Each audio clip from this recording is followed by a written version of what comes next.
बुद्धिमान काग र घोडाको कथा बोलेको शैलीमा। एउटा समयको कुरा हो।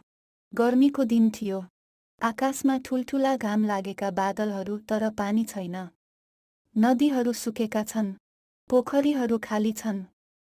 एक तिर्खाएको काग आकाशमा उड्दै थियो।